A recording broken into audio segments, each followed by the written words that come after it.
Sounds good. Hello, everybody. Welcome back. This is episode 5 of WWE x AEW, where I am here with Bill to book some modern day wrestling. Or to get fucked by the program again. That too. I had plans for Jeff Jarrett. Yes, I had like 2 years of storylines for him. Yeah, I felt like this was the appropriate screen for us to open on here, as Jeff Jarrett decided that he's gonna fucking retire, which is not realistic because he's number one carny. Yeah, so Bill's been fucked. Yeah, and I already tried to talk him out of that retirement. I don't remember if we showed that or not at the end of the last episode. Don't remember. But he said no. Yeah, he did say no. He was like, "Nah, I'm gonna retire." So yeah, um, and yeah. So Bill's plans are changing, and we'll see how that works out. I know how it's gonna work out because Bill's told me to do plans, but you guys don't, so it'll be fun. It'll be. Well, here's the thing. You don't know how it's going to work out because I have forgotten those new plans. That's classic Bill memory right there. I remember your new plans more than you do. Yeah.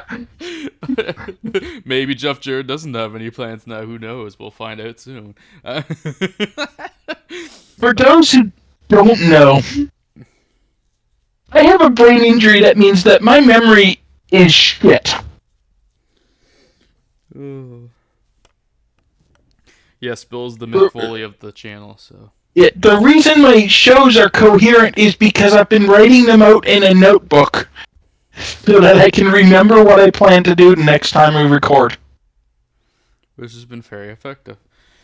Although, I must admit I have the note Roosh promo on my next episode of Collision, and I don't for the life of me remember what he was supposed to be cutting a promo on. I might have to get more specific. I wrote this show like a month ago when we recorded last. Yeah.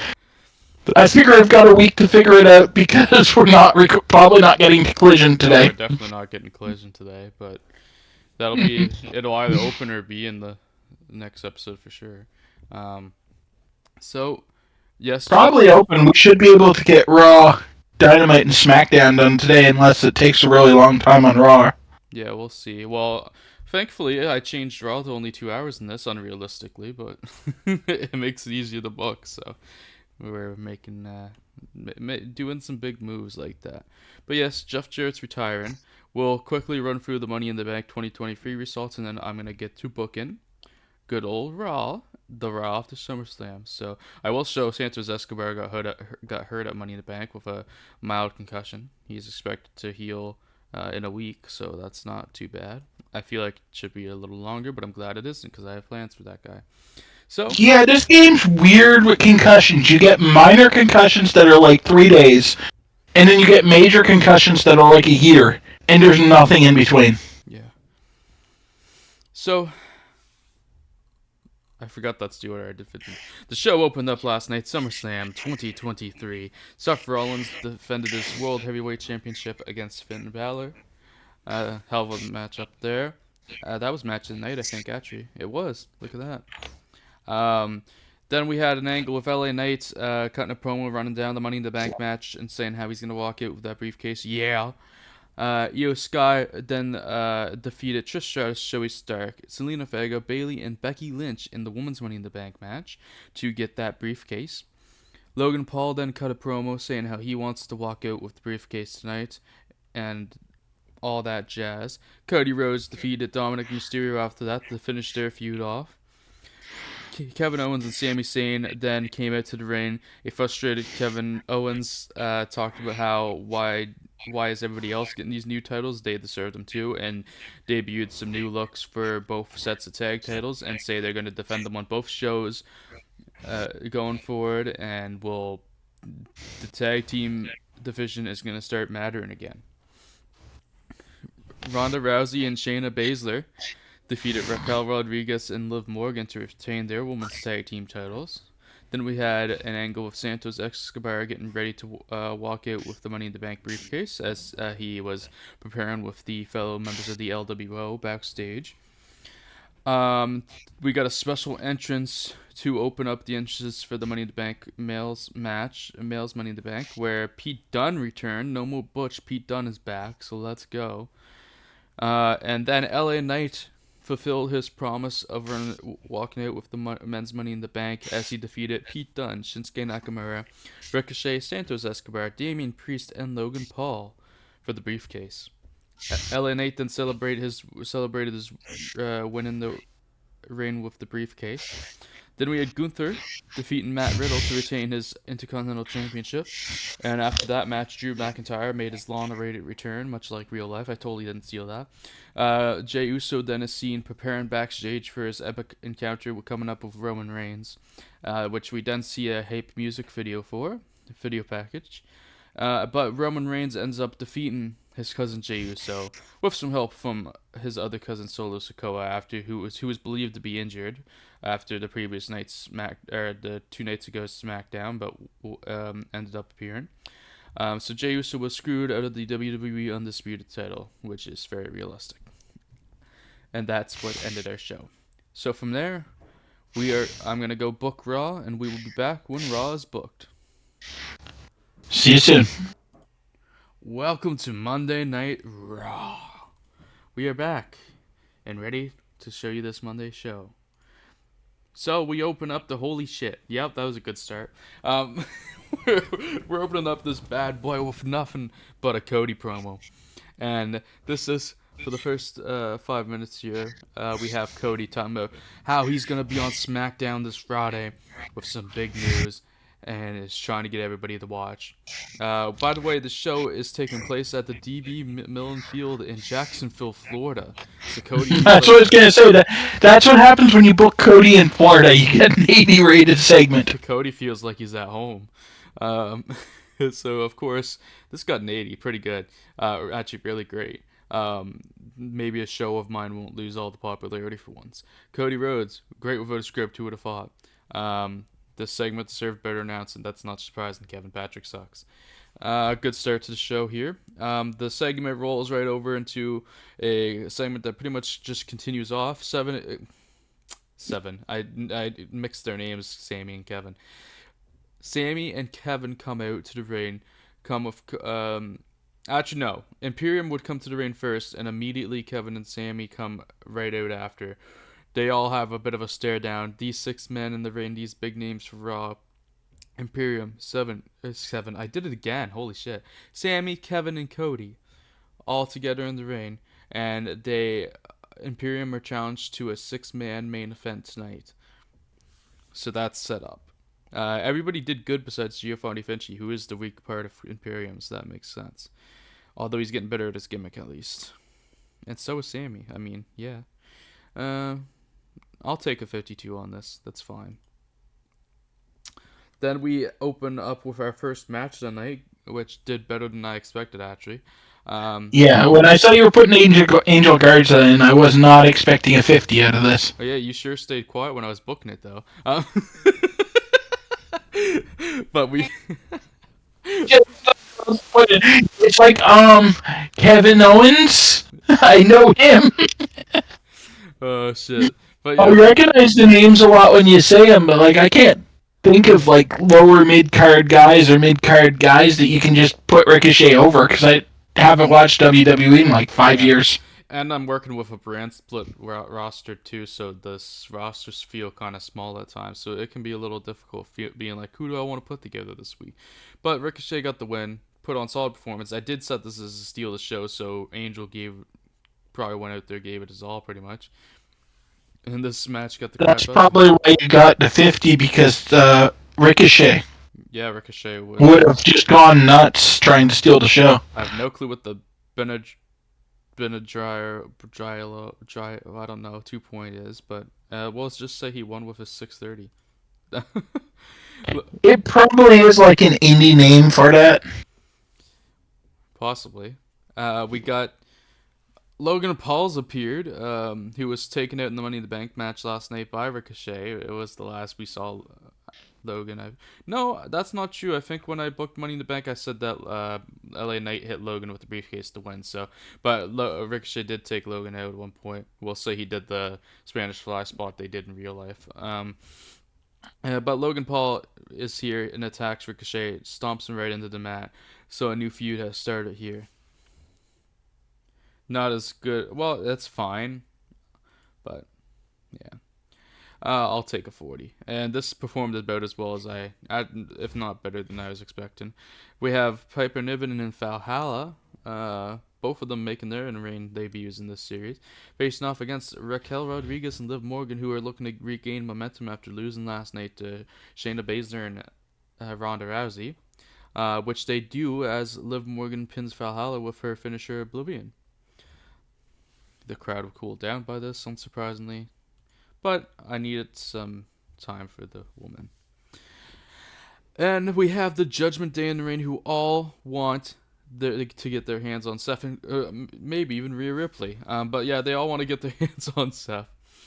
They all want title shots. Finn Balor's pissed that he lost last night, wants another match. Damian Priest and Dominic point out, why can't they have a match? They haven't gotten in the ring with Seth yet.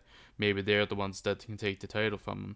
And Finn's a little thrown off by that, being like, whoa, what makes you guys think you can do it if I can't type deal? But the Dom and Rhea apparently didn't do the best here. Bruce Pritchard sucks as a road agent, so he's getting canned.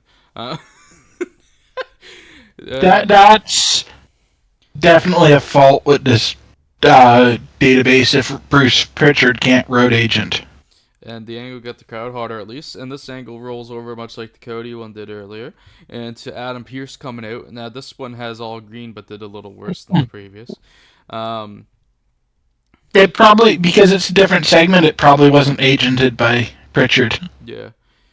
But Adam Pearce comes out with Judgment Day still in the ring, and he announces that next week there will be a Beat the Clock challenge, something that has been seen in years in WWE, where the winner, all 3 Judgment Day members are getting matches in this against 3? I see 4. You do see 4. But all 3 of the men members of the Judgment Day will get. I would totally throw Rhea into that too, personally. It's tempting. Rhea would be. They've been teasing Rhea in intergender matches for a while. She actually did have one with She had one with what's his name, Akira Tozawa, a little while ago. Yeah. I'm generally not a big fan of intergender matches, but I feel like Rhea is one of the people that could actually sell it convincingly. Yeah. Yeah, all 3 male members of Judgment Day next week will have matches against random competitors, and whoever beats their opponent the fastest time, if they can even beat their opponent, will get the title shot. And if the other competitors beat the members of Judgment Day and in the fastest time, they'll get the title shot. So it'll all come together next week, and we will find out who is the new number 1 contender to face Seth Rollins at SummerSlam. And everybody did good in this segment, even Dom and Rhea, who didn't do as well last segment, so that's good. We will continue on now with Raw, as we get a Bronson Reed versus Drew McIntyre match. Drew McIntyre returned last night, facing off with Gunther before giving him a good old Claymore kick. I think was the canon, or Gunther just left the ring. I don't remember which one I went with. It's been a while. But either way, Drew beats Bronson in this match with a Claymore kick and a little bit of a battle with the big man here. This was set to be a wild brawl. It did better than I was hoping for, actually, so that's good. Moving on, we get Drew McIntyre with some mic time as he calls out Gunther, wants a match with Gunther, says he's coming after that IC title, and isn't going to be happy until that title's his. So I'm shocked he only got 50 for an on-mic segment. It's a 59. Oh, that's 59. Yeah. It's a little blurry on the screen sharing, so it's 50-something around. Yeah, 59's closer to what I expected. Still a little low, but still better. A little low, but I'll take it, I guess. Yeah, it's not like what the hell was he doing to get a 50. Yeah, not everybody can be a Cody, I suppose. I guess commentary was good for this, so that's nice. We got Becky Lynch coming out for some mic time after that. She's raring to go, and she's kind of a little bit annoyed she didn't rock out with the Money in the Bank briefcase last night, but she wants to end things in this feud that's been going on with Trish Stratus after all this time, which in our case hasn't been going that long, but in real life has been going longer. And she did not as good as I thought. Yeah, wasn't your plan, I'm going to just pop a rating by giving Becky a mic? Yeah, that was my plan going into this. I'm going to try to pop a rating by giving Becky a mic, so that was a failure. I find with a lot of these real-world mods, the women are really undervalued. Yeah, Becky should be I think putting on that's way probably more what got you. Becky should be putting on like 70 rated promos. Yeah, if this was realistic, you would think. But, oh well, I guess I'll take it. That's what I'm getting. I mean, I know she's not as over as she used to be, so maybe mid-60s, but certainly not 45. Yeah, exactly. But anyways, Becky's tired of Trisha and Zoe Stark and all their shenanigans and wants to end this feud once and for all. And hopes to get an answer from Trish soon on whether she'll take her up on that. So we'll see next week if anything comes from that. I'm scared to give Trish a mic now if that's how Becky performed. A lot of these people that make these mods are old school fans, so Trish's stats might actually be inflated compared to everyone else. That's what I'm saying. Like, Trish and Lita might be your ace in the hole for good promos, because if these guys were like big fans in the Attitude Era, they'd give them really good ratings. Are you full? I'm looking at that note. I don't like what I'm seeing. We got the red one. Yeah. I can't read the red stuff at all on the screen sharing. It's too fuzzy. Well, you'll learn what it is in a second. I'm not too happy about it. But we got our big 6-man main event as Imperium. I almost called them Judgment Day. As Imperium faces off against Cody Rhodes, Kevin Owens, and Sami Zayn. Now that I can say their names properly. Cody Rhodes head and shoulders above everybody else. Yeah, he had a 71, pretty damn good. And he beats Ludwig Kaiser with the Crossroads to get the win. 54 rate and all.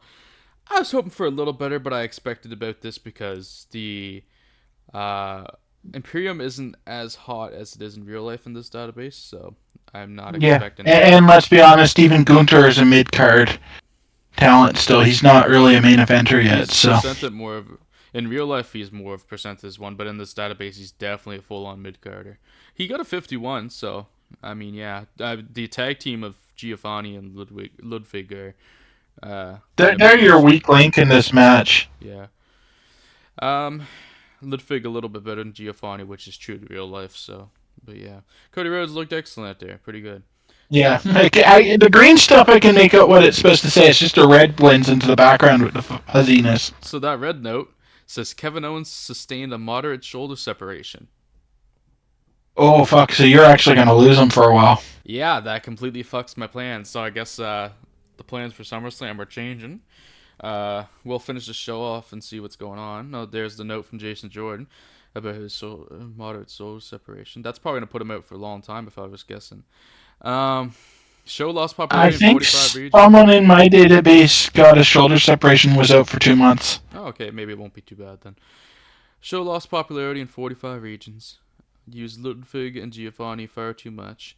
We had a great start though with that 80. I guess it all went downhill from there though.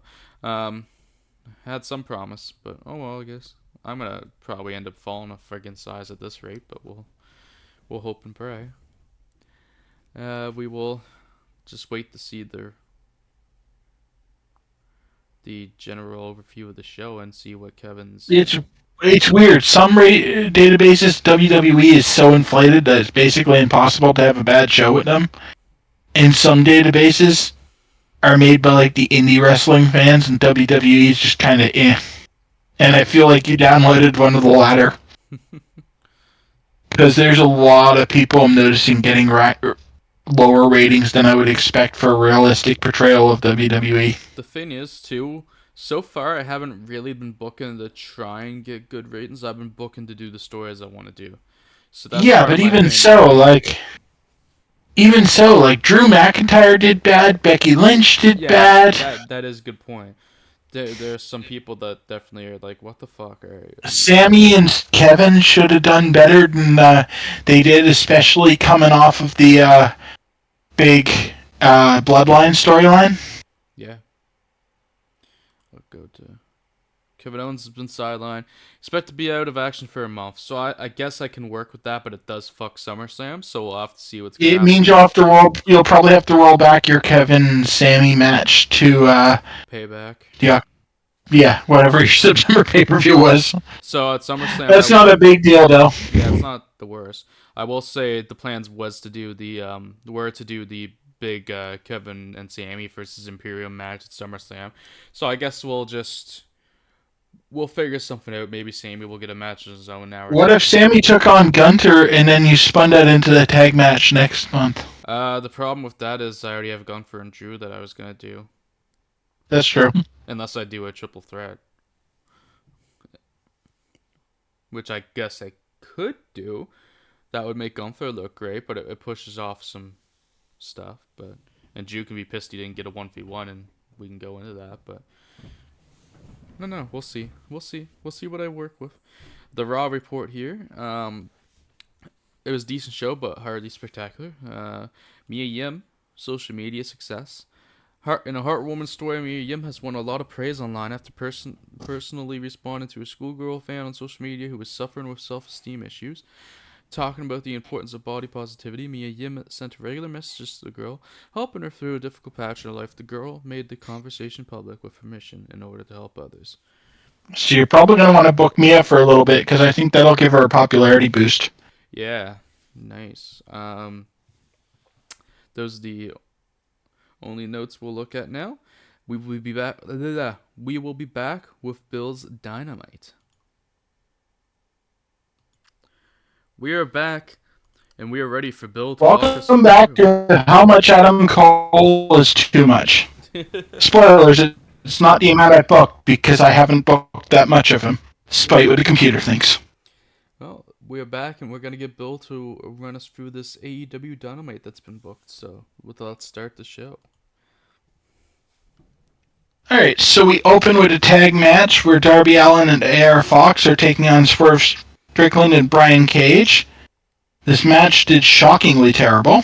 AR Fox did a 18. God damn it, Fox. You're like the crux of my storyline. It's just because he's not over enough, mainly, probably. Yeah, I feel like the popularity's low in this mod overall. Popularity does affect their performance to an extent. Oh, hugely. But either way, this was a fairly good match, other than that disappointing 18 from him. Hopefully, the mentorship I'm setting up will help him. You know what's funny? Brian Cage had the best performance with a 43. Brian Cage has been good lately. He has. Like, he's finally getting it.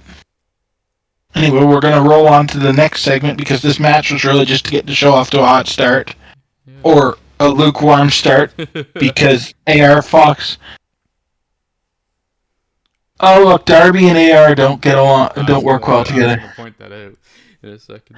I finally figured out what that said. Good thing I'm splitting them up right now. So in this, after the match, Darby got pinned, and Strickland and Cage start beating the hell up. And it was supposed to be the Rest of Mogul Embassy, but they're ROH, and I forgot to borrow them before the show. But, anyway, while they're beating up Darby, Fox just kind of looks back and walks up the ramp like nothing's going on.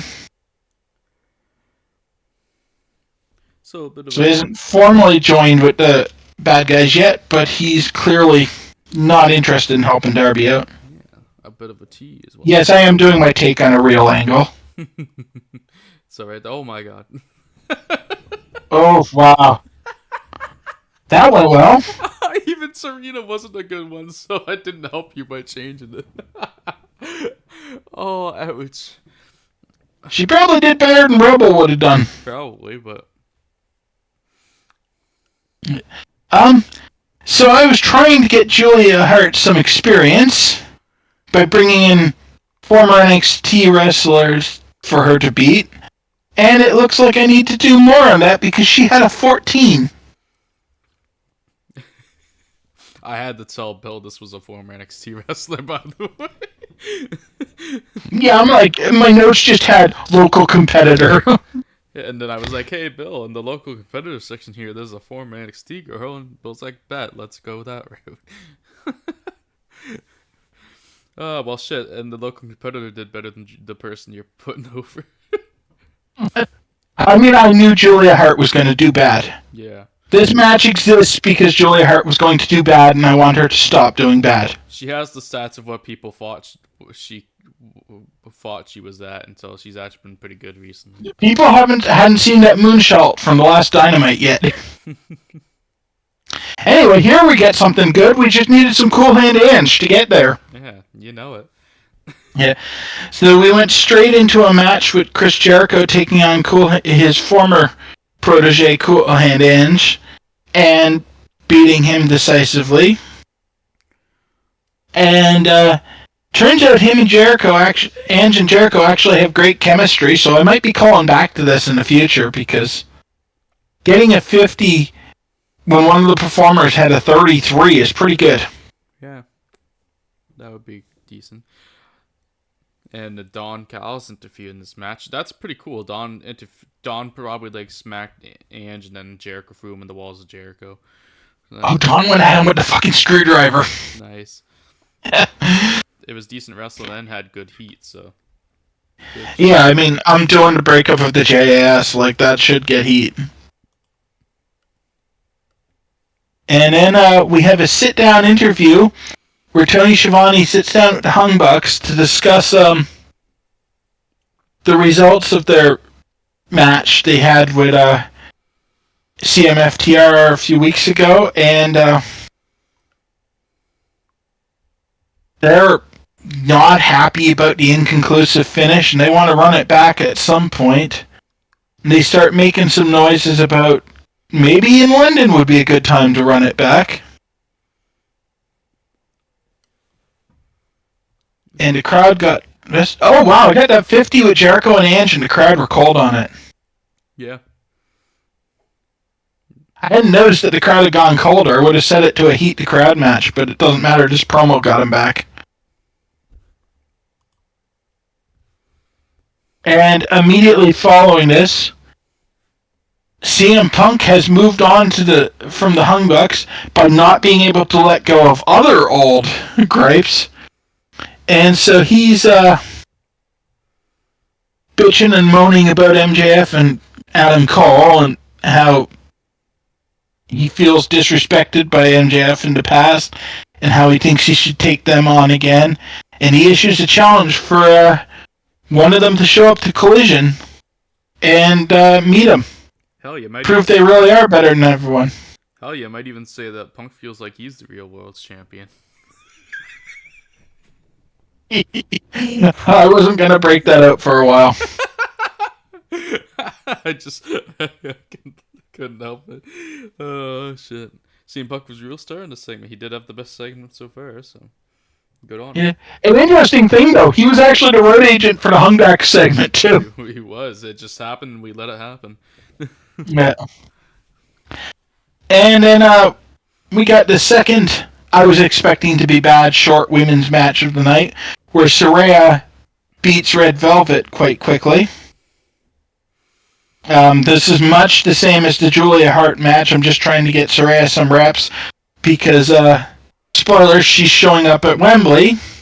And, shocking. I'm actually doing the good stuff Tony did. And I'd like her to have won a couple of matches before she has that match instead of just hung out with her friends and gotten in on name value alone. And I figured, what the hell, I've got Red Velvet on the roster, she might as well do something. Hell yeah. The match brought the crowd down, but hopefully you'll get them back here soon. And immediately following the match, we cut to the back where Jamie Hayter is cutting a promo on how she wants to meet Toni Storm for the women's title in London. Get our British wrestlers on the card. Except for Pac, because I think he's hurt. Probably would have gotten under 30 if Britt wasn't with her. Probably. Unfortunately, there's stuff I need to do with this episode that's not proving to be too popular with my audience, but need to advance this storyline somehow. Hey, that's what I've been dealing with, so. And then we go into a decent match where Kenny Omega beats Miro. Wow, he beat him with the V-trigger. He never wins with the V-trigger. Miro was terribly off his game and still at a 36. So that means I can use him. Yeah, it's promising. It's just funny because this was Bill's testing Miro's abilities match, and Miro was off his game. Yeah, Miro was horribly off his game, and Kenny carried him through to a 46. Miro's a big dude to carry, too. Yeah. Got the crowd buzzing, though. Which is what you need to hear. Yeah. You know, I'm pretty happy with that. And then, Chris Statlander defends her TBS title against Riho in a match that shows that this person gave a lot of the women way too low stats, because this should not have been like a 19-rated match. Chris was really off her game, too. Yeah, but even so, that's a former world champion taking on my current TBS champion. Oh, for sure.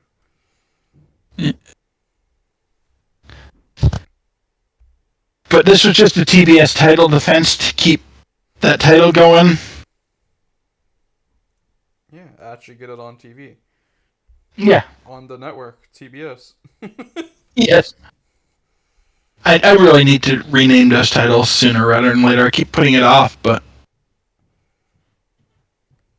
if I ever move to a different network or so, have the titles actually just named men and women's television titles. Yeah. We get a segment where Better Than You, Baby challenge the Blackpool Combat Club to a tag match for All In. Specifically, they're challenging Moxley and Castignoli, mostly because they've been having matches back and forth and nothing's really been settled, so they're like, we'll settle it in London. Yeah. And I don't plan on sticking the ROH titles on them, because I'm slowly trying to cycle the ROH titles off my television so much. I feel like AEW in real life kind of uses them as a crutch, and it removes a lot of the distinct feeling of ROH when half their titles are held by AEW wrestlers.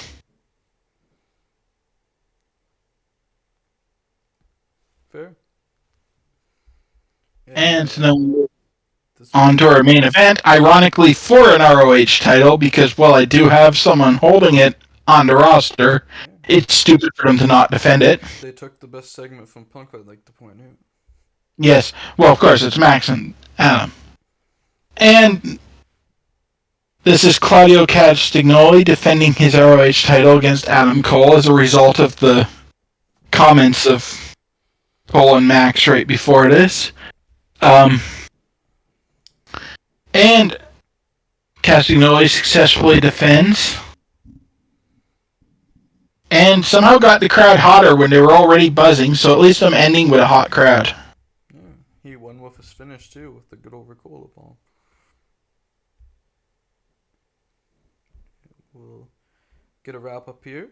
Your show increased popularity in 17 regions and only lost in 1, so that was success for you. I'm really happy with the way that played out. The Castignoli and Cole carried me. And carried me hard, because I think something like 60-70% of your rating comes from your main event. And so at least I had my best match of the card there. Yeah. And so they barely considered the 3 I had early. Yeah. Second match. I knew it was going to be bad. I didn't think it was going to be that bad. Me neither. I might have to actually book a bit of Rampage and just put Julia Hart in matches on there to get her some experience. That's what I was saying off air before. That's what you might want to do. Because we mentioned behind the scenes before that we were still booking the Rampage cards, some, or auto booking them depending on what we need for Bill's show. Mostly just auto booking. It's just I'm stuck with Rampage. I can't cancel it, and we wanted to have 2 shows each, so yeah. Rampage is just kind of there because the game is like, well, you just made a TV deal for this. You can't cancel it right away. Yeah, exactly. So Bill will use it some and won't use it some. We'll use it some weeks, won't use it other weeks for just building people. And it's just an off-air thing. I might have to. Yeah, it's also good because I am in an alliance with ROH, and so if they go ahead and move my world title to like Daddy Magic or something, it's an excuse for me to put it back where it's supposed to be, kind of off canon. Yeah, exactly. So we'll log off here, and if anything important happens when we bring up this next screen, we'll be back to tell you about it. Exactly. We'll see you then. If not, then we'll be back for Smackdown. Welcome back to Friday Night Smackdown. Here we are. We're gonna go through the show and then we will end this episode off. But we'll see if there's any notes that are important, I suppose, too. But let's first get through this show. Starting off, Cody teased it on Monday. Something big was coming for Friday Night Smackdown. He said to watch the show. And, well, Cody Rhodes has made a deal where he can go to SmackDown and Jey goes to Raw. Jey Uso's going to escape his toxic family and escape the bloodline. And Cody Rhodes is going to try to finish the story and is coming this Friday Night SmackDown to challenge Roman Reigns to a rematch from WrestleMania. Of course, he got fucked at WrestleMania over the title. So, Roman Reigns is acting shocked at these developments. He didn't see this coming. Nobody told him. The wise man didn't even tell him, let him know. Normally, Paul Heyman has people in his ear. This was a complete shock to everybody involved. Decent start to the show. Cody immediately faces Solo Sikoa after Roman freaked out and was like, "Solo, get him!" And then, Cody goes over, though, clean and pins Solo with the crossroads. It's the second time that Cody has beaten Solo before Cody has come up against Roman Reigns. And Cody That performed better than I thought it would. It did for me as well. Fantastic. Cody is fucking doing awesome work, though. I mean, he made Dominic shine at the pay-per-view too, if we'll remember. Moving on. Oh, here we go. I didn't expect this to do that well either. But Jimmy Uso has returned. After the match, Jey Uso kind of hung around ringside a little bit, and he's been seen. But Jimmy Uso is back after being injured before Money in the Bank. And I guess technically we did have Jimmy at Money in the Bank, but but Jimmy Uso's back. Him and Jey super kick Roman and Solo, not taking them both out. Jimmy makes it clear he's just yelling. He doesn't even have the mic, but he's just yelling out loud that he's still gunning for his cousins, and that's that. He ain't going nowhere. SmackDown's still his show.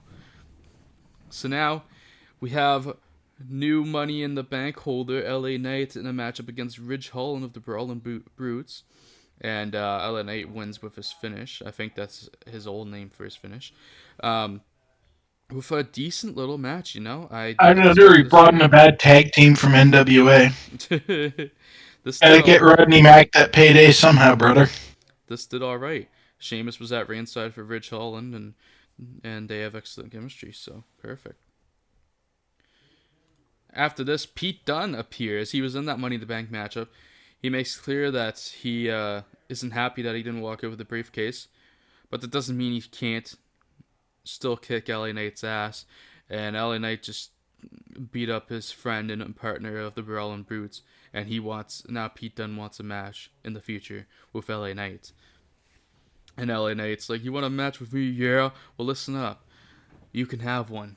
But we'll do it. We'll do it when I'm ready. Whatever he's gonna say as a heel. But I didn't prepare for this fucking promo, so.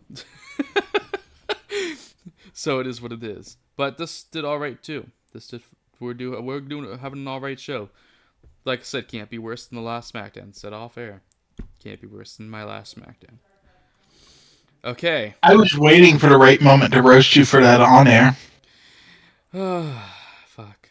Yeah, this match did let me. I knew this was gonna not go how I wanted, but last week Msutafa Ali won a Fatal 4-Way Number One Contenders match to see who was gonna challenge Carlito this week for the United States Championship. And of course, if you haven't been watching the show recently, Carlito returned on the very first episode of SmackDown of the series in New York and fucking beat Austin Theory for the United States title on his return.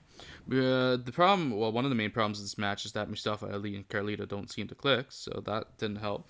But this did still alright. I'll take what I got here. It wasn't terrible. For two lower card guys who didn't click, that's not bad. No, I'll take that.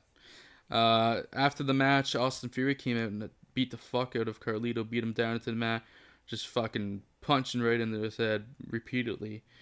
And Carlito's getting better as gimmicks, that's good. Starting a rivalry with these guys. Austin Theory wants his title back. Where will this be going? Will they have a match at SummerSlam? Possibly. We'll see. Will the US title get booked at this pay-per-view? Who knows? How much Vince does Ryan want to embody? Yeah, who knows? It didn't get booked last time. We get our last Bloodline segment of the night as we get a heartfelt segment between the Usos where Jey says goodbye for now. Keyword for now to his brother Jimmy as he's going a separate way to be main event Jey Uso on Raw. And Jimmy is going to continue to be nobody's bitch on SmackDown. So, there we go. Jey and Fry's I'm impressed that did that well, given that it was your first Bloodline segment without Roman to pop the rating. Yeah, that's a good sign. That's good.